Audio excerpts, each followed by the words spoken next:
Има нешто во звукот на возовите, што е истовремено носталгично и романтично, и што буди нови надежи. Вака големиот музичар Пол Сајмон го опишувал своето внатрешно доживување на возовите. Но за многу луѓе во земјава, звукот на возот не е носталгија, туку секојдневна реалност.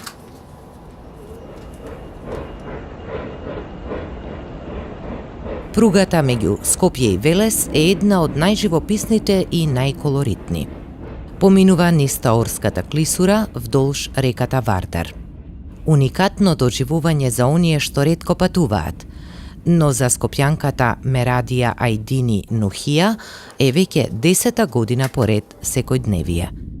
Секој работен ден, нешто по 6 часот наутро, веќе е во возот од Скопје за Велес. Да, јас сум долгогодишен патник, значи од прилика негде 10 години. Редовно само со воз.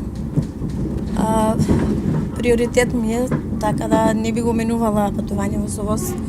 Прво, од финансиски аспект ми е поевтино, пошто нели на работа одам, не ни плаќаат нас патни трошкови, па треба од джеб. Второ, комодитетот не е исто така битен.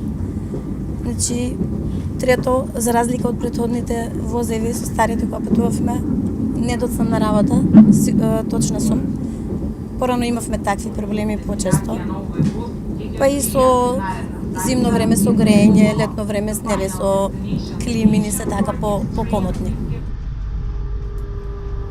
Без разлика дали патуваат редовно или повремено, на пократки или на подолги релации, рано наутро или подоцна во денот, сите уживаат во предностите што ги нуди возот. Па во однос автобус, воз, покомотно е. Може да се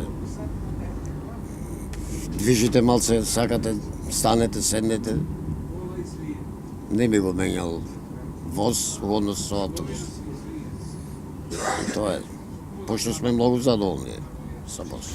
Новите возови само треба да ги чуваме, не ги чуваме ние. Тоа е нешто, не знам како да ви кажам, ега тоа не е хигиената од народот, не од персоналот од дека. Тоа не ми се свига.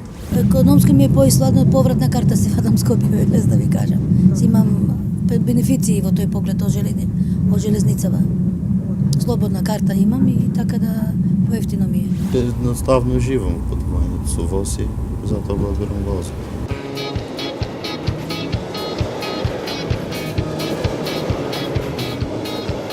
Возовите како символ на почетокот на современата цивилизација со децении биле инспирација на многу автори. Бидете како воз, вели писателот Мехмет Мурат Тилдан. Движете се низ дождот, низ сонцето, низ бурата, низ темните тунели. Бидете како воз. Концентрирајте се на вашиот пат и продолжете напред без двоумење. За машиновозачот Ацо Маџовски ова не е метафора. Тој повеќе од 30 години се пробива низ сонцето, дождот и низ тунелите за да ги пренесе патниците до саканата дестинација. Работното место како машиновозач е доста интересно, возбудливо и има доста случаи кај што се случуваат доста опасни работи. Доживувања доста имаме по пруга и добри и лоши, што викаме. Лоши се знае кога нешто не дали би останале дефект, кога би останале, па треба да знаеме што да постапиме, како да постапиме. Со возот да го обезбедуваме. Па опасности имаме ние при секој премин, патен премин, пошто тоа и да е обележен и не има несовесни возачи кои ќе проаѓаат, така да се случуваат големи стресови. Или кој ќе налетаме негде на одрони од разни карпи или било што на самата пруга.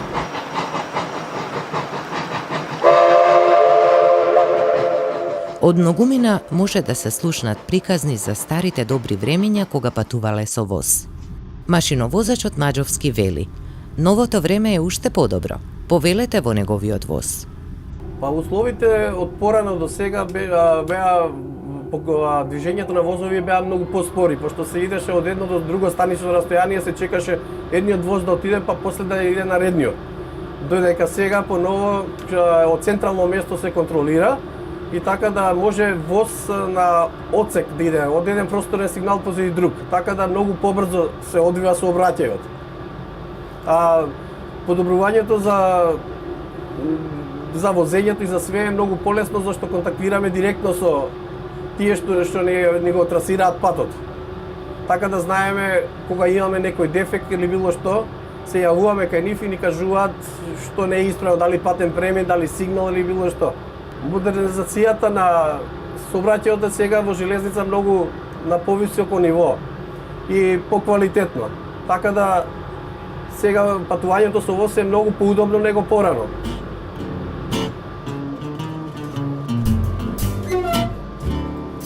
Постојат големи придобивки од се помасовното користење на возовите, поголема ефикасност во јавниот транспорт, поголема безбедност, подобра заштита на животната средина.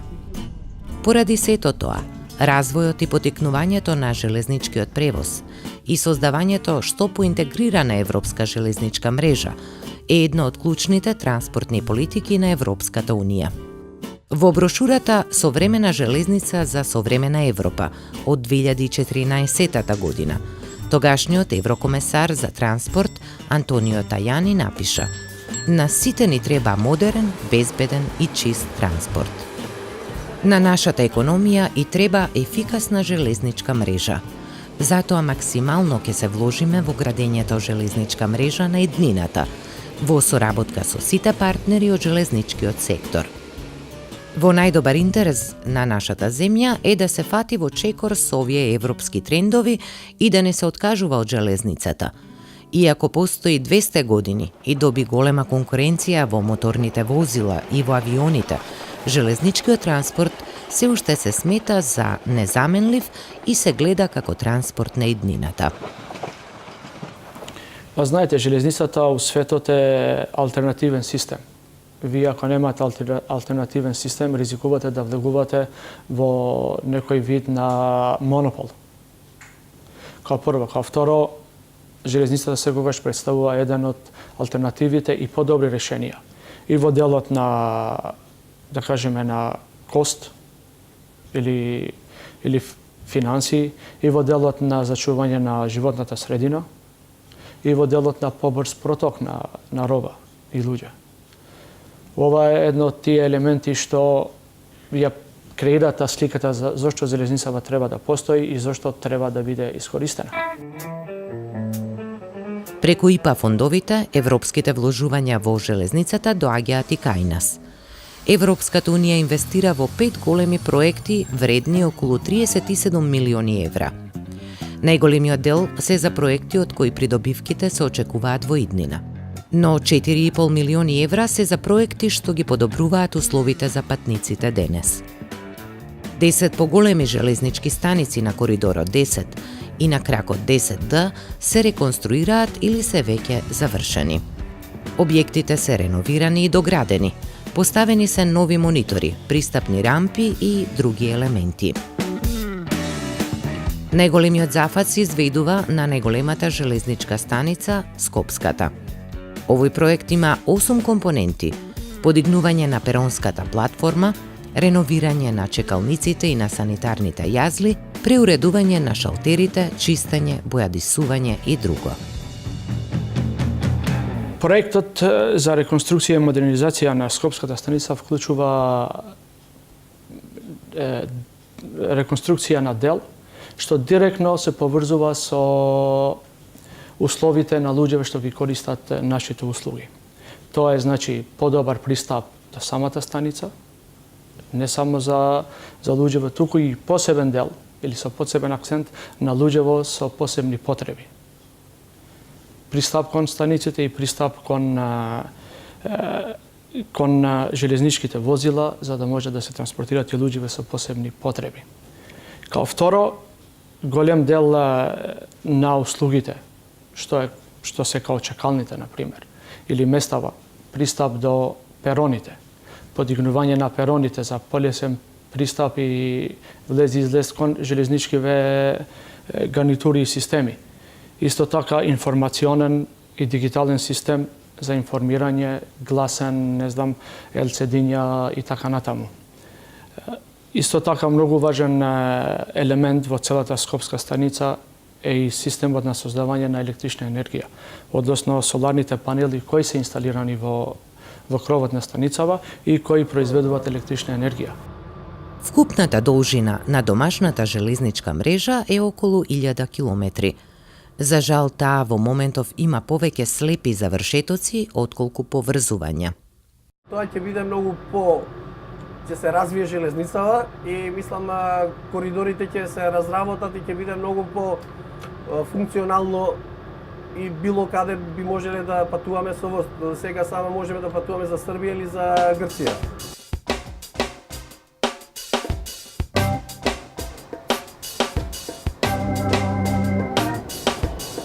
Европските фондови полека ја менуваат и оваа слика.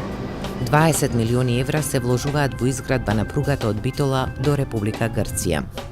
Со 12 милиони евра се подготвуваат проектите и тендерските документи за делниците од Кичево до Албанија и од Крива Паланка до Бугарија.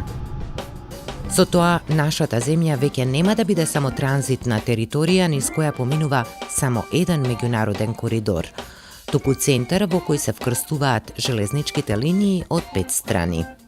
Поголем дел од работата е завршена, вели директорот Асани. И ние сме дел од тие коридори. Тоа најдобро го опишува и го има во Railnet Europe или RNE, која е меѓународна организација кај што и ние сме членови. Кај што и нашата пруга е дел од тие паневропјански коридори, како ги викаме фрейт коридори или коридори кои се посебно за транспорт на стока и на луѓе. Па видете, евроатлантскиот концепт во суштина е ова. Ние мора да бидеме во ниво на минималните услуги, за да можеме да ги понудиме тие услуги. Ако вие не сте у минимално ниво, најмалку, тогаш не можете да бидете дел од овој систем. Со здружени напори на домашните и на европските институции може да се постигне саканата цел – модерна железница, поврзана со регионалниот, европскиот и со меѓународниот систем, од која ќе имаат голема корист и патниците, и домашната економија, и животната средина. Патот е трасиран. Да одиме во Европа по шини.